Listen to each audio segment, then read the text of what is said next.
Bonjour, nous poursuivons donc notre découverte de la figure d'Abraham. Nous avons vu la dernière fois que Abraham était l'élu, et je vous redis en deux mots le sens de cette dimension qui est tellement essentielle dans la Bible.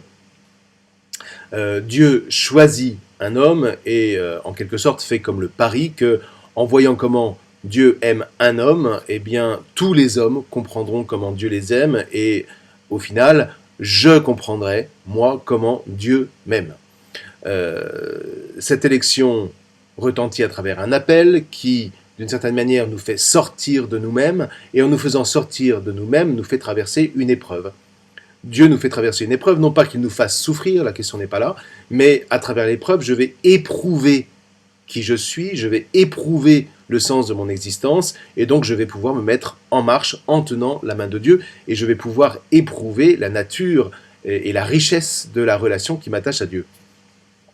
Une fois qu'on a dit ça, il ne faut pas oublier que pour comprendre le sens de l'élection qui nous touche, il faut aussi rentrer dans l'histoire qui appartient à Abraham, et c'est donc l'objet des chapitres 12 à 25 de la Genèse que de nous raconter cette histoire.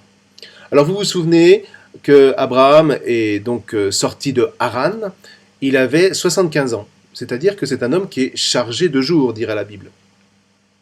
Je me souviens qu'il y a bien des années, lorsque j'étais en Afrique, un jeune étudiant m'avait dit en fait, pour nous, les Africains, eh bien, il y a des choses que nous pouvons mieux comprendre que vous dans la Bible, et même si cette réflexion date d'il y a 30 ans, eh bien, elle est restée dans ma tête. Pourquoi ? Parce que je crois que là, par exemple, on a, grâce à nos frères africains, une clé pour comprendre le fait qu'on nous rappelle que Abraham avait 75 ans.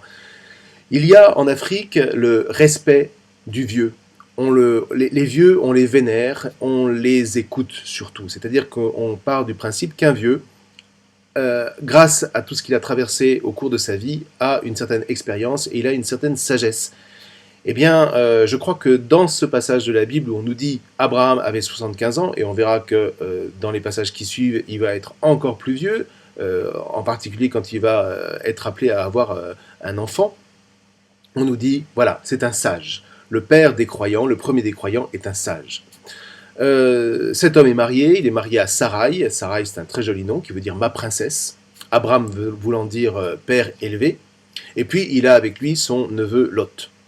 Alors, il descend en Canaan, il s'installe à peu près au centre de Canaan vers Sichem, qui est au pied du mont Garizim, et qui est un peu au nord de Bethel. C'est une région très belle, c'est une région fertile, qui appartient, vous vous souvenez, à l'environnement culturel de l'Égypte. Et d'ailleurs, les Égyptiens montent assez facilement en Canaan, notamment pour y faire du commerce, mais aussi pour bénéficier de ce pays dont on va dire que l'orge, le blé, y poussent en même temps que la vigne, que les figuiers, que les oliviers. Donc c'est presque un pays de cocagne, si vous voulez. Et surtout, on y mange du pain à satiété, ce qui signifie que voilà, c'est une terre bénie de Dieu.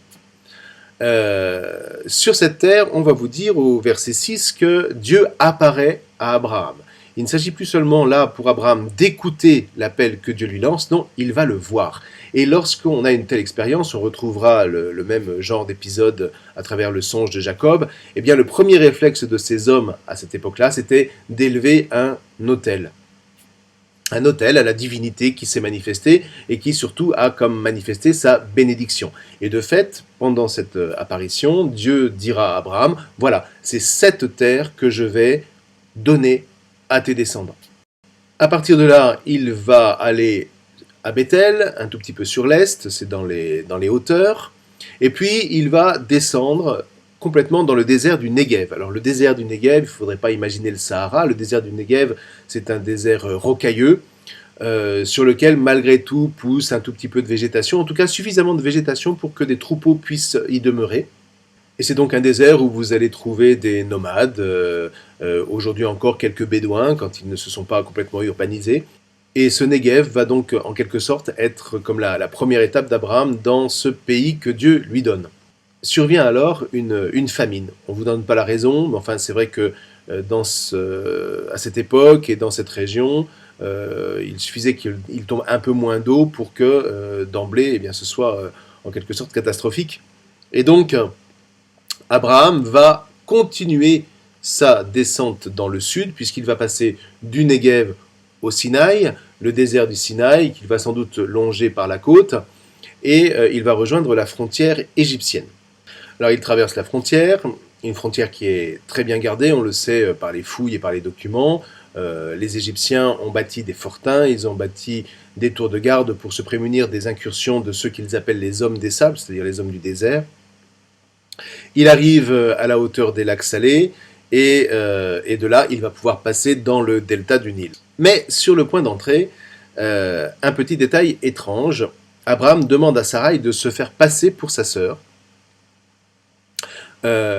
parce qu'elle est très belle. Elle est très belle et que lorsque les Égyptiens la verront, eh bien, s'ils apprennent qu'elle est mariée, les mœurs de l'époque faisaient qu'on pouvait bien tuer le mari pour prendre la femme.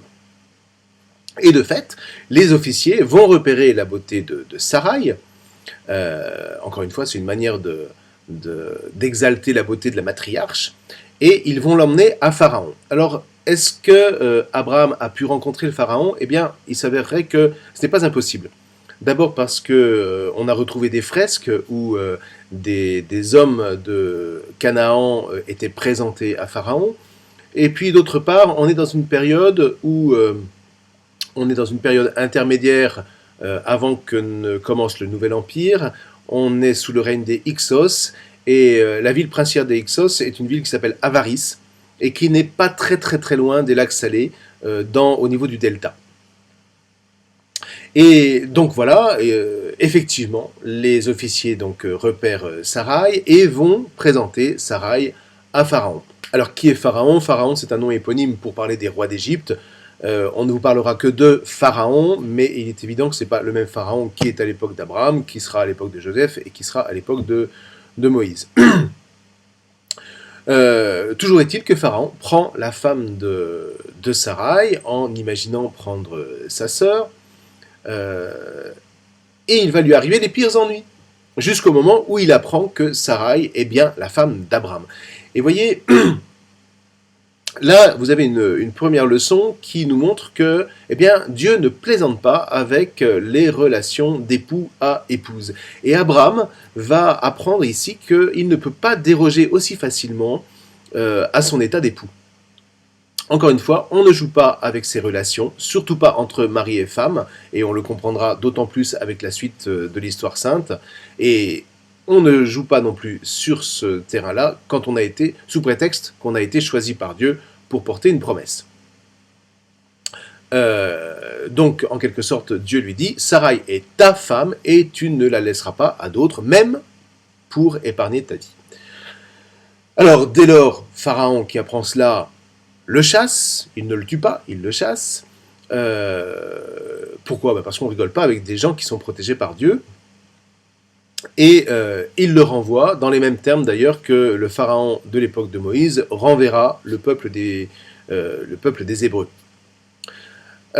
Toujours est-il que vous avez donc un premier contact qui a été établi avec la puissance du moment, mais dans cette épreuve, Abraham a compris qu'il ne pouvait pas sauver sa vie au prix de celle de sa femme. Quand bien même le mensonge n'était qu'un demi-mensonge, comme aimeront le rappeler les rabbins, le Dieu d'Abraham n'entre pas dans le jeu des hommes, et c'est donc aimer Abraham que de lui faire éprouver de l'intérieur ce qu'être choisi par Dieu veut dire, même au niveau moral. Donc vous voyez, l'histoire sainte, c'est pas simplement une histoire qui est portée par des hommes, non, c'est une histoire que Dieu prend au sérieux.